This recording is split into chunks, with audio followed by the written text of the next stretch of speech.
What's good, YouTube? And welcome to the house. People are freaking out about infinite impermanence. I got multiple messages. Hey, John, it's at $93. Oh my gosh, are you gonna feature it on Market Watch? This is crazy. And to me, I'm just sitting back here thinking, y'all didn't listen to my other Market Watch. I get it's exciting to see something and maybe think you're spreading some news first, but Black Friday sales happened. Cyber Monday on TCG Player matched that 15 insane kickback, and of course people were going to go for their meta cards that have regionals upcoming. Now this is the off season more, so we're going to see that Christmas break, but we still have regionals listed for like January in the DFW, and typically prices heat back up more so towards late January / February. That's when things get really crazy for the WCQ season. But here we had this humongous, crazy sale like none other that we've seen on singles in the community. And you're going to see motivated independent sellers like this. They're going to come up and they're going to list near the old prices, and you'll eventually see those prices trickle on down back into the 80s, I think, for even Infinite Impermanence. It's a card that has less quantities on the market due to being shorter printed, but we're definitely going to see more of these pop back up as people get their invites and say, I'm going to wait till Battle's a Legend and see what they're going to use to sell that for the WCQ season. I'm going to go ahead and rebuy this later, a little later, as everybody's got their invites and more appear on the market. Of course, you know, you don't want to go into the WCQ not having this card, but I think that people will end up dropping them back off in the 80 range reasonably. Here's a great example. Remember this? This was up towards 42 after Black Friday, now wasn't it? And I even said I think it'll quickly be back under 40. It's one day after the Cyber Monday sale. There it is, motivated sellers. Of course, there's a different thing here happening with the impending no sooner than forbidden and limited list on the horizon, where everybody thinks that Sky Striker is going to get hit, which, considering it just took down a YCS, you had Hornet already hit. I could easily see this kind of Sky Striker engine getting hit way harder and Engaged being one of the direct hits with it, but it's one of the most fair decks too in its defense. I think that this deck has the most playback. Yes, its ability to gain advantage is way too insane, and that's why it'll get hit.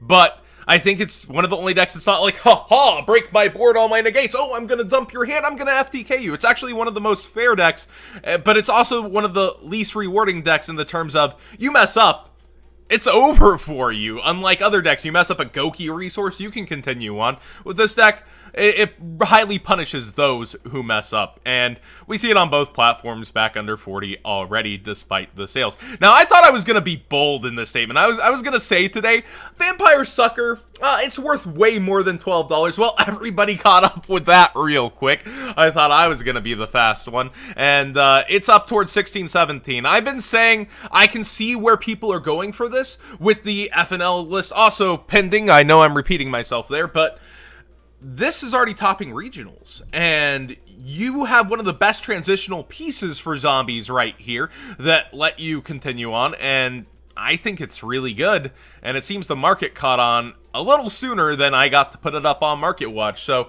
definitely an insane, amazing transitional piece with a deck that only gets a higher ceiling as the FNL list comes. Let's go ahead and see what zombies do heading towards our YCS overseas upcoming. Now, you've got to act quick. If you guys want to ban Firewall, you've got to sign up on the Patreon right now. John Moore needs your help, but in order to do so, you've got to select at least the $2 tier on Patreon. But seriously, we've opened the PO box, and you guys can sign up to actually just hit the $2 tier, mail stuff in for myself, Billy, and others to sign if you can't make it out to events, and just include return postage and we'll get those back to you. Even Scott Page, but I can't promise how soon Scott Page will get stuff back to you, but we'll have signatures for you guys. Signed cards will always be in the picture, not on the text, so that you can play it, but always ask your head judge if that's okay as well. Another sale going on, the SunnyGo Gaming has a Cyber Week deal. Just enter Cyber20 as your code, and it will be 20% off all week, and they've got a ton of new designs and also new colors for everything. So maybe we didn't have the color you liked before over here on SunnyGo Gaming. They have a plethora, however you say it, of designs and colors for you guys. So go check that out. 20% off all week of $15 on shirts already. These are great quality shirts. Everyone that's got them in that I know of has been super happy. I'm waiting to be an XL to wear mine. I keep getting XLs as motivation, and hey, we're back to our lowest week, our lowest weight, just less than a week after Thanksgiving. So I think I'm doing pretty good too.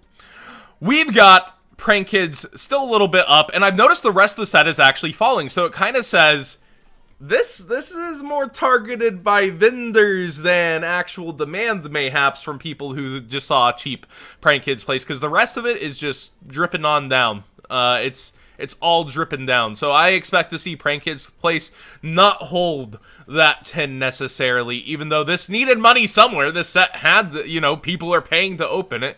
So eventually something's going to be worth, hopefully, something out of the set. But you already see on eBay still, the Canadian ones not getting bought out, the ones that take longer not getting bought out. So I predict the sales rate on this will be pretty bad, and people will eventually unload PrankKids place. But I underestimated PrankKids by far. I've really enjoyed playing them actually on Dueling Book, and I think they're a pretty awesome engine. So maybe get yours cheaper while you can, just even if it's for a fun deck on the side. I really personally enjoy it, but the sales rate says basically that this is going to go down in a bit.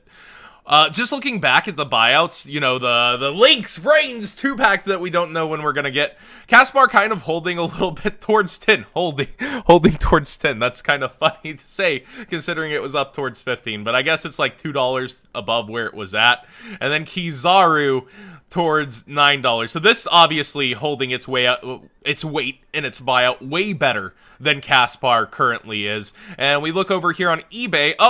What's happening? A little bit cheaper quickly meets it. So just motivated sellers trying to get rid of theirs. In my opinion, Six Samurai, it's going to get really hype when that link gets announced for the TCG. The question realistically is when, as we see we still have one gateway versus the 3 the OCG has. So I think they're a lot tougher on it over here. And as we've seen with Needle Fiber, it's actually hard for us to get certain imports. So when will we see that Six Samurai link? I think it'll be one of the last held back by the TCG, if they have any say in it, considering how long it took us to get gateway compared to the OCG, and now them having 3 versus R1. And kind of just to show you what we do on the Patreon, a couple of suggestions. It's also an exclusive Market Watch feed at the $2 mark, but everything eventually gets featured over here on Market Watch itself. It's like a sneak preview. I see Topological Bomber Dragon Bomber Dragon here at $5, and it's 4 on eBay, and it's been creeping up. I've noticed that, of course, Trickstars play this because you like to use Reincarnation, bring back a Trickstar, blow everything up, but I think this is a highly underestimated Link 4, and Firewall / Borreload have their altar arts. Boral Sword, of course, hard as heck to get. This is highly underestimated, and at its price point, I think it has a ceiling to be going up. And you can get yours for $4 right now on eBay, a whole $1 cheaper. So this is something to keep an eye on. I think over time, it really held at like 17 to 18 forever. I think over time, we'll see this begin to go back up, and it's less likely to get a reprint than its other Link 4 counterparts, and also probably going to dodge way more ban lists, as it's not as busted as the other Link 4s. It's more reactionary than starting things off, so I kind of like that about it.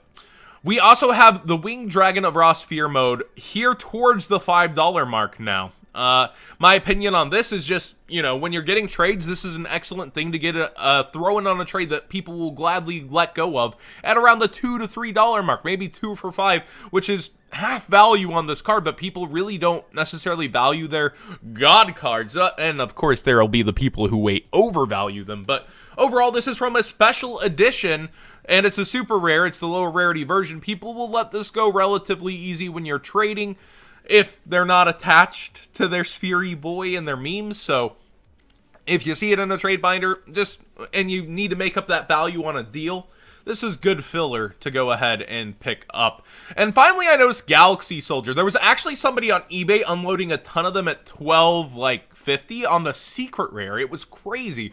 That popped up in Zodiac the other day, and so it made me curious on the price, and it's still holding really strong towards 16. They were unloading the secrets 1250, and we see the ultras at 14. I have just this suspicion that Galaxy Soldier's only going to get better. Of course, Cyber Dragon decks have the option for him, but I feel something about Galaxy Soldier, and I just don't know what it is outside of Cyber Dragons, that this is going to see something somewhere. Just its ability to place itself on board, mayhaps. I don't know, but of course, there's the Galaxy deck, too, that just got support. Maybe it's just me being hyped for Cyber Dragons and looking around saying, nothing moved. You got 2 slots on the top. You got hype backing you. What's going to move for Cyber Dragons? And maybe this is just my hunch that this is it. But let me know down below what decks you play this in outside. Like, I know some Blue Eyes decks used to tech it, so it ends up in other decks over time. But, of course, it's very restricted in how it's going to pop into decks. I just have a weird feeling. You ever get that feeling with a card? Maybe I should keep those to myself and just stick to the ones that I have a sure feeling on. But I got a weird one on Galaxy Soldier. So thanks for watching. Please give this video a thumbs up if you enjoyed the conversation, and subscribe if you haven't already. I truly do want to know what you guys think about stuff like the movement of this already falling back down, this staying stable, and what's going on with the market. Also, my suggestions, you guys seem to really enjoy those from time to time, so I'll try to keep them coming over here in Market Watch as well as the feed on Patreon. Thank you so much for watching, and to quote Simo, I'll see you next time.